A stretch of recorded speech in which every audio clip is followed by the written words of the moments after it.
Imagine um patriarca chamado Abraão, que, ao receber uma promessa divina de se tornar o pai de uma grande nação, inicia uma jornada épica que transformaria o destino de gerações inteiras. Ao lado de sua esposa Sara, ele enfrenta desafios inimagináveis, incluindo uma prova de fé em um dos momentos mais angustiantes de sua história. Essa saga repleta de amor, esperança e superação culmina na formação de um povo escolhido. À medida que a trama avança, somos apresentados a Isaque, o filho da promessa, e, mais tarde, a Jacó, que se torna Israel após uma luta misteriosa com o divino. Mas o que realmente aconteceu nesse confronto? Qual foi o significado dessa transformação? E como os 12 filhos de Jacó deram origem às 12 tribos de Israel? Neste vídeo, vamos explorar os detalhes fascinantes por trás dessas histórias, desvendando rivalidades, bênçãos e até enganos que não só moldaram o futuro de um povo, mas também influenciaram o curso da história. Já deixe o seu like, comente se você já conhece essa narrativa e venha com a gente descobrir os mistérios por trás dessas promessas que ecoam até hoje. Vamos para o vídeo. A promessa de Deus a Abraão é um dos momentos mais marcantes da narrativa bíblica, simbolizando o início de uma relação especial entre Deus e a humanidade. Essa promessa, registrada em Gênesis 12, 2-3, revela a intenção divina de formar um povo escolhido e reflete o compromisso profundo de Deus com sua criação. O texto declara: "E farei de ti uma grande nação, e te abençoarei, e engrandecerei o teu nome, e tu serás uma bênção. Abençoarei os que te abençoarem e amaldiçoarei os que te amaldiçoarem, e em ti serão benditas todas as famílias da terra." Essas palavras, proferidas em um contexto histórico específico, ecoaram ao longo dos séculos, mostrando a continuidade da aliança de Deus com seu povo. O chamado a Abraão começou com uma ordem clara: "Sai da tua terra, da tua parentela e da casa de teu pai, e vai para a terra que eu te mostrarei." Esse convite à obediência e à fé era um desafio profundo, pois exigia que Abraão abandonasse tudo o que conhecia. Ur dos Caldeus, sua terra natal, era uma cidade próspera e cheia de tradições. Deixar sua família e a segurança de sua terra para seguir um Deus que até então era desconhecido demonstrava uma fé inabalável. Abraão escolheu confiar, mesmo sem saber qual seria seu destino. Essa obediência não foi apenas um marco em sua vida pessoal, mas também no plano redentor de Deus. A aliança entre Deus e Abraão é o fundamento da história de Israel. A promessa de formar uma grande nação implicava uma descendência numerosa e influente. Através de Abraão, Deus começou a formação de um povo que seria o veículo de sua revelação e, posteriormente, da salvação da humanidade por meio de Jesus Cristo. O contexto histórico desse pacto é crucial. Na época, a sociedade era profundamente ligada às tradições familiares e tribais. O chamado de Deus rompeu com esse modelo, estabelecendo um relacionamento baseado na fé e na obediência, em vez de raízes territoriais ou culturais. As promessas a Abraão iam muito além de bênçãos pessoais. Quando Deus disse: "Em ti serão benditas todas as famílias da terra", ele revelou um plano universal, abrangendo não apenas a descendência de Abraão, mas toda a humanidade. Esse propósito divino culminaria na vinda de Jesus, considerado o cumprimento dessa promessa. Abraão partiu de Ur acompanhado por sua esposa, Sarai, que mais tarde se tornaria Sara, e seu sobrinho Ló. Eles percorreram várias terras, incluindo Harã, onde permaneceram por algum tempo. Durante essa jornada, Abraão se tornou um homem rico e respeitado, mas a promessa de uma descendência parecia distante, pois Sara não podia ter filhos. A relação de Abraão e Sara foi testada quando chegaram ao Egito durante uma fome. Para proteger sua vida, Abraão disse que Sara era sua irmã, e o faraó a levou para seu palácio. No entanto, Deus interveio, revelando a verdade ao faraó, que devolveu Sara a Abraão. Esse episódio mostrou que a proteção divina acompanhava Abraão constantemente. Depois disso, Abraão e Ló se separaram devido ao crescimento de seus rebanhos.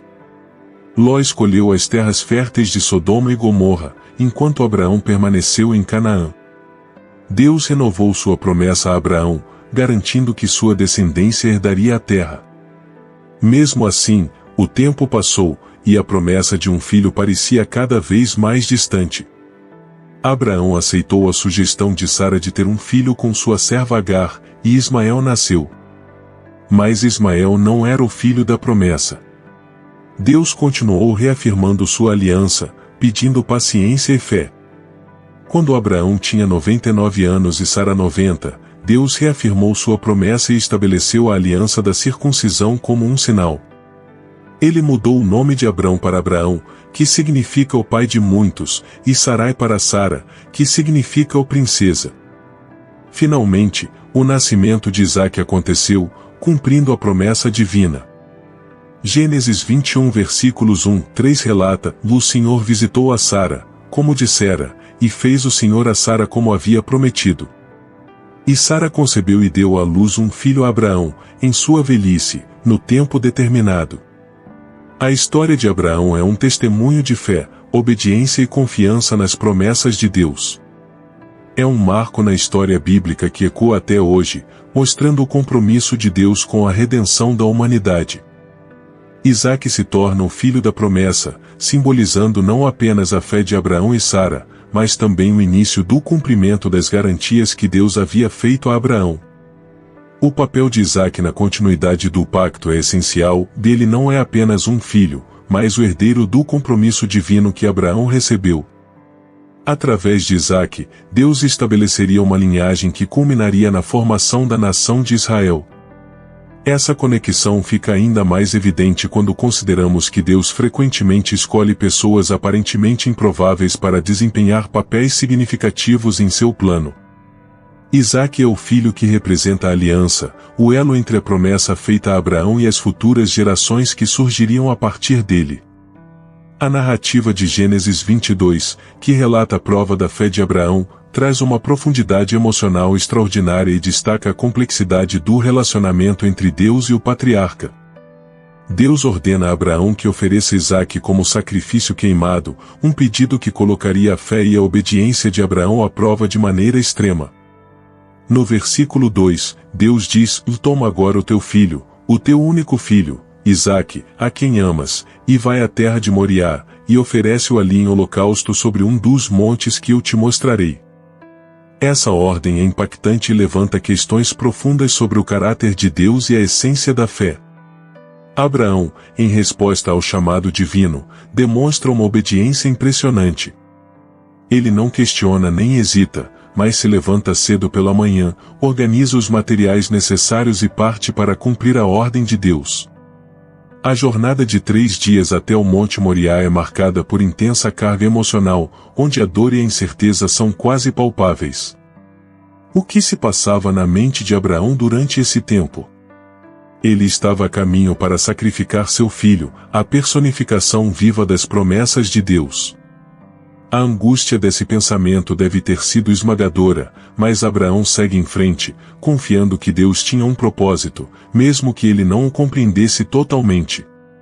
Quando chegam ao local indicado, Isaque questiona seu pai sobre o cordeiro para o sacrifício, percebendo sua ausência. Abraão responde com uma frase cheia de fé: Deus proverá para si um cordeiro para o holocausto, meu filho. Essa declaração expressa esperança em meio à aflição, uma confiança inabalável de que Deus proveria uma solução, mesmo que a situação parecesse sem saída. No momento em que Abraão está prestes a sacrificar Isaque, ocorre uma intervenção divina de forma dramática. Um anjo do Senhor o impede, dizendo: Não estendas a tua mão sobre o menino, nem lhe faças mal algum, porque agora sei que temes a Deus, visto que não me negaste o teu filho, o teu único filho. Essa cena é um testemunho poderoso da fé de Abraão e da lealdade que ele demonstrou ao obedecer a Deus. A experiência não só revela a profundidade de sua confiança, como também enfatiza a provisão divina. Deus proveu um carneiro para ser sacrificado no lugar de Isaque, simbolizando a graça e a misericórdia que permeiam o relacionamento entre Deus e seu povo. Isaque, portanto, não é apenas um filho, mas um símbolo da aliança, da esperança e da promessa. Sua vida está profundamente entrelaçada com a história da salvação, e seu nascimento representa a realização do plano divino iniciado com Abraão. Além disso, o sacrifício não consumado de Isaque é frequentemente visto como uma prefiguração do sacrifício de Jesus, o Filho de Deus, oferecido pela redenção da humanidade. A relação entre Abraão e Isaque reflete as complexidades do amor, da fé e da ligação com Deus. Essa conexão vai além da obediência literal, envolvendo uma confiança profunda na sabedoria e na bondade divinas. Isaque cresceu em um ambiente onde o amor e a obediência a Deus eram valores centrais.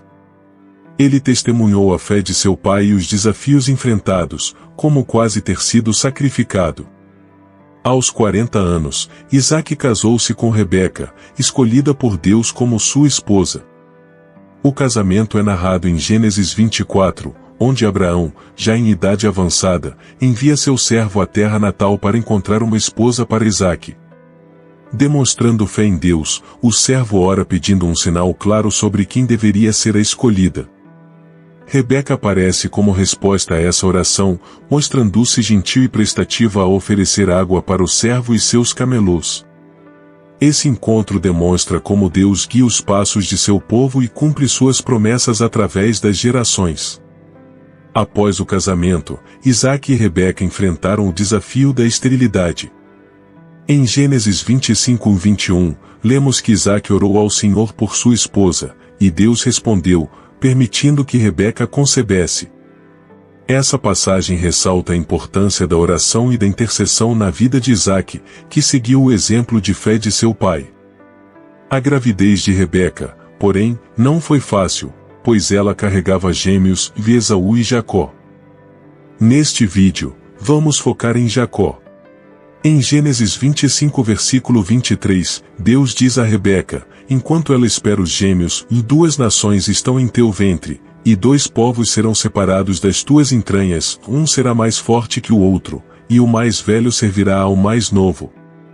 Essa mensagem não apenas prenuncia a disputa entre Jacó e Esaú, mas também revela que o destino de suas nações estaria profundamente interligado. Esaú, o primogênito, é descrito como um homem vigoroso e caçador, enquanto Jacó aparece como alguém mais sereno e caseiro, vivendo em tendas. Como primogênito, Esaú possuía direitos que tradicionalmente lhe dariam vantagens, incluindo a bênção e a herança. Certo dia, ao retornar do campo exausto e faminto, Esaú encontrou Jacó preparando um ensopado. Desesperado, pediu comida a Jacó, que aproveitou a situação para propor um acordo, o alimento seria dado em troca do direito de primogenitura. Esaú, impulsionado pela fome, desprezou seu direito e respondeu, estou quase morrendo, de que me serve a primogenitura? Assim, por um prato de lentilhas, Esaú cedeu seu direito a Jacó. Esse episódio reflete a falta de discernimento de Esaú e a esperteza de Jacó, além de mostrar como decisões precipitadas podem trazer consequências duradouras. Isaque, já idoso e com visão enfraquecida, decidiu abençoar Esaú, seu filho favorito, antes de morrer. Rebeca, ao ouvir os planos de Isaque, elaborou uma estratégia para garantir que Jacó recebesse a bênção. Ela preparou um prato similar ao que Esaú costumava levar a Isaque e disfarçou Jacó com peles de cabra para que ele se passasse pelo irmão. Quando Jacó se aproximou de Isaque para ser abençoado, a situação foi carregada de tensão. Desconfiado, Isaque perguntou se ele era mesmo Esaú, e Jacó enganou o pai, afirmando ser seu irmão. O plano de Rebeca foi bem sucedido, e Isaque abençoou Jacó com as palavras, que Deus te conceda o orvalho do céu, a riqueza da terra, fartura de grãos e vinho. Que os povos te sirvam e nações se inclinem diante de ti. Seja senhor de teus irmãos, e os filhos de tua mãe se prostrem a ti. Essa bênção não era apenas uma declaração de honra, mas também uma profecia sobre o futuro de Jacó e sua descendência. Assim, ele se tornou o portador das promessas que Deus havia feito a Abraão e Isaque. Quando Esaú retornou e descobriu o ocorrido, sentiu-se traído e furioso. Ele clamou a Isaque: não tens nenhuma bênção para mim? Isaque explicou que a bênção dada a Jacó era irrevogável, conforme as tradições da época. Consumido pela ira, Esaú jurou vingança contra Jacó, forçando Rebeca a enviar Jacó para a casa de Labão, seu irmão, em Harã, para fugir da fúria de Esaú. Essa rivalidade entre Jacó e Esaú reflete não apenas as complexidades das relações familiares, mas também um tema maior, o plano soberano de Deus. A trajetória de Jacó, marcada por desafios e transformações, revela como Deus molda os eventos para realizar suas promessas. A vida de Jacó não é apenas sobre disputas e enganos, mas também sobre redenção e propósito. Ele se tornou o pai das 12 tribos de Israel, uma figura central na história da salvação. Após deixar a casa de seu pai e passar anos em Harã sob a tutela de seu tio Labão, Jacó retorna à terra de seus ancestrais. Consciente de seu passado turbulento com Esaú, ele teme a reação de seu irmão, que havia prometido vingança por ter sido privado da bênção. À medida que Jacó se aproxima da terra que abandonou, a tensão aumenta. Na véspera do reencontro, ele se prepara para um possível confronto, dividindo seu grupo em dois para garantir que, caso fosse atacado, ao menos parte de sua família e bens pudesse escapar. O medo e a insegurança dominam seu coração, levando-o a buscar a Deus em oração, pedindo proteção e orientação.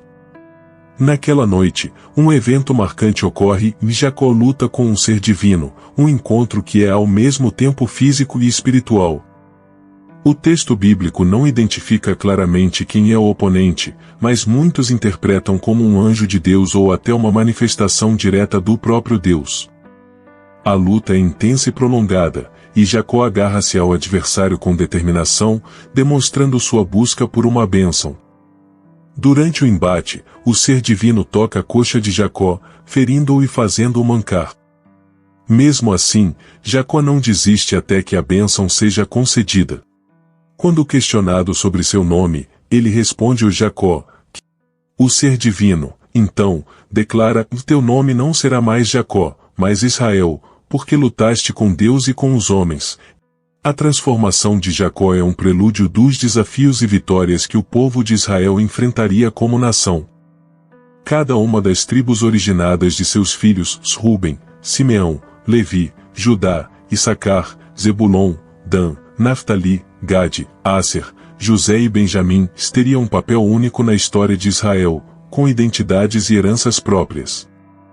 O nome Israel deixa de ser apenas pessoal para se tornar um símbolo da nação escolhida por Deus. A luta de Jacó reflete as batalhas que Israel enfrentaria ao longo de sua história, sempre testando sua fé, identidade e compromisso com Deus. Os 12 filhos de Jacó, nascidos de suas esposas e concubinas, são centrais na formação das tribos de Israel. Estes são os filhos de Jacó, que lhe nasceram em Padã-Arã. A dinâmica familiar que deu origem aos 12 filhos foi marcada por rivalidades e tensões, refletindo o contexto cultural da época. Jacó tinha 2 esposas, Leia e Raquel, que eram irmãs. A relação entre elas foi marcada por ciúmes e competições. Leia, a esposa menos amada, deu à luz os primeiros filhos, começando com Ruben, o primogênito. Apesar de sua posição privilegiada, Ruben perdeu relevância devido a seus erros, como a relação imprópria com a concubina de Jacó, Bila. Simeão e Levi, os filhos seguintes de Leia, mostraram-se impulsivos, especialmente no episódio em Siquém, onde, em vingança pela violação de sua irmã Diná, mataram todos os homens da cidade. Essa atitude trouxe reprimendas de Jacó e consequências para suas tribos no futuro. Judá, outro filho de Leia, destacou-se como líder entre os irmãos. A bênção de Jacó sobre ele, em Gênesis 49, revelou que dele surgiria a linhagem real, culminando em Davi e, mais tarde, em Jesus Cristo. Raquel, a esposa amada, teve 2 filhos, José e Benjamim.